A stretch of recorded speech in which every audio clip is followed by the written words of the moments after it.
पहला शमूएल 17 उसकी 31 से 51।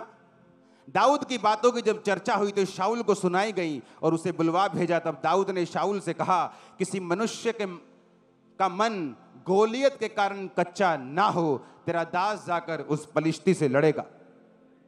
शाऊल ने कहा, तू जाकर उस फिलिस्ती के विरुद्ध युद्ध नहीं कर सकता, क्योंकि तू लड़का है और वो लड़कपन से ही योद्धा है। दाऊद ने शाऊल से कहा, तेरा दास अपने पिता की भेड़ बकरियां चराता था, और जब कोई सिंह या भालू झुंड में से मेमना उठा ले जाता, तब मैं उसका पीछा करके उसे मारता और मेमने को उसके मुंह से छुड़ा लेता, और जब वह मुझ पर हमला करता, तब मैं उसके केश पकड़कर उसको मार डालता था। तेरे दास ने सिंह भालू दोनों को मारा है, और यह खतना रहित पलिश्ती उनके समान हो जाएगा, क्योंकि उसने जीवित परमेश्वर की सेना को ललकारा है। फिर दाऊद ने कहा, यहोवा जिसने मुझे सिंह और भालू दोनों के पंजों से बचाया है, वह मुझे उस पलिश्ती के हाथ से भी बचाएगा। शाऊल ने दाऊद से कहा, जा, यहोवा तेरे संग रहे।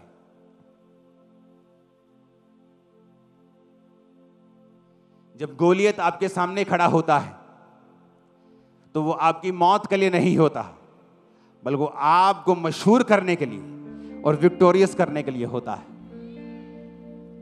आप गोलियत से तब डरें अगर आप शाऊल हैं तो, अगर आप दाऊद हैं तो गोलियत से ना डरें। शाऊल जिसको यह परवाह नहीं थी कि परमेश्वर मेरे बारे में क्या सोचता है, जब शमूएल ने कहा यहोवा ने राज छीन लिया, तो कहता नीचे चल, लोग क्या कहेंगे। जब दाऊद ने पाप किया, नतान नबी ने कहा तूने पाप किया है, उसने कहा यहोवा मुझे माफ करे लेकिन मुझे दूर ना करे, तो उसका पाप माफ हुआ। दाऊद वो था जो प्रभु के नजदीक रहता था, प्रभु के दाहिने हाथ रहता था, और डिक्लेरेशंस, मुंह से क्या बोलना है। राजा कहता वो लड़कपन से जब छोटा था तब से योद्धा है, और तू तो अभी लड़का है। जब तू लड़का है ना, जब वो लड़का था वो तब से योद्धा है, और अभी तू बच्चा है। उसने कहा तेरे दास ने सिंह और भालू दोनों को मारा है। उसने ये नहीं कहा चलो वेख लेने लड़के, नहीं तो कुर्बानी सही, शहीदी सही। उसने ऐसा नहीं कहा, क्योंकि तुम्हारे मुंह से जो निकलेगा वैसा होगा। परमेश्वर हमारे लिए मर चुका है, अब हमें मरने की जरूरत नहीं, हमें जीने की जरूरत और प्रीच करने की जरूरत। मैं ना मरूंगा वरन जीवित रहूंगा और यहोवा के कामों का वर्णन करता रहूंगा, और तुम बिना मरोगे वरन जीवित रहोगे और यहोवा के कामों का वर्णन करते रहो। आमीन। खड़कने वाला चाहिए शैतान के कानों में। हालेलुया। तो ये डिपेंड करता है कि हथियार तो तुम्हारे पास हैं आत्मिक, लेकिन क्या तुम उन्हें इस्तेमाल कर सकते हो कि नहीं। दाऊद ने इस्तेमाल किया। कहता जिस परमेश्वर ने सिंह और भालू के मुंह से मुझे छुड़ाया, वही परमेश्वर इस खतना रहित पलिश्ती को मेरे हाथ में कर देगा। डिक्लेरेशन, घोषणा। तुम्हारी घोषणा क्या है? ओ बड़ा मंदा है जी काम च मरे पे, ये तुम्हारी घोषणा है। बहुत दुखी है जी, इकोनॉमी बड़ी खराब है देश दी, ये तुम्हारी घोषणा है। जाओ इतिहास पढ़ लो, इतिहास। एक वाक्य दिखा दो 6000 7000 साल में जहां अकाल पड़ा हो और यहोवा को मानने वाला मर गया हो, वो 100 गुना बढ़ते हुए आपको दिखेंगे।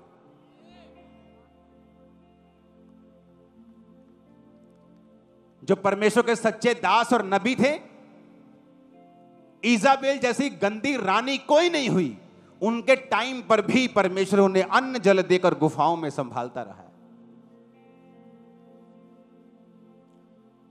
अहाब जैसा मूर्ख राजा इजराइल में कभी नहीं हुआ। एक तो खुद महामूर्ख, एक पत्नी वैसी, और बाइबल कहती तब भी परमेश्वर के लोगों को नुकसान नहीं कर पाया। तुम्हारी घोषणा क्या है? क्या तुम गोलियत के साइज को देखकर फिर घोषणा कर रहे हो? नहीं नहीं जी, इन्होंने तो लड़ नहीं सकते असी। शेम आनी, शर्म आनी चाहिए तुम लोगों को। हम यहोवा के लोग हैं। कहता यहोवा की ओर देखने वाली नजरें कभी काली शर्मिंदा नहीं होती। वो दूतों को भेज देगा। बाइबल कहती फिरौन जब आ रहा था तो वचन कहता है कि परमेश्वर ने बादल के बीच से होकर खड़क कर उनको डरा दिया, टांगे कांपने लगी थी उनकी। तुम उस परमेश्वर की संतान हो। मैं प्रार्थना करता, परमेश्वर ये धरती तूने बनाई, ये मिट्टी तेरी है, ये आसमान तेरा है, ये लोग तेरे हैं। जो लोग विरोध कर रहे हैं ये मिट्टी से बने हुए भी तेरे हैं। घबराहट डाल इनमें, और टांगे कांप रही थी लोगों। तुम नहीं जानते परमेश्वर महान है, वो खतरनाक है। वो जब गेम घुमाता है ना तो बड़ों बड़ों की गेम घूम जाती है। हालेलुया। दाऊद कहता मैं नहीं, और बाइबल कहती जब वो गोलियत के सामने आया तो गोलियत हंसा, कहता मैं कुत्ता हूं कोई, तू सोटी लेके मेरे को आ गया। ओए इतना बड़ा लंबा चौड़ा 50 किलो की उसकी ढाल थी जो बंदा लेके साथ चलता था, कल्ली ढाल ही फड़ता सी। और जब उसने दाऊद देखा छोटा सा मुंह लाल, उसने कहा क्या मैं कुत्ता हूं बच्चे, लाठी लेके आ गया मुझे मारने। उसने कहा तू तलवार लेके मेरे सामने आता है, लेकिन मैं तलवारों से नहीं यहोवा के नाम में तेरे सामने आता हूं, और तेरी तलवार से तेरा ही सिर काट के। आमीन। ऊंचा चाहिए चर्च। लेकिन आज हमारा युद्ध मांस और लहू से नहीं है, शैतान से है। तो शैतान की बातों को उसी के गले पर चलाकर उसको शर्मिंदा करने का समय आ चुका है। आमीन।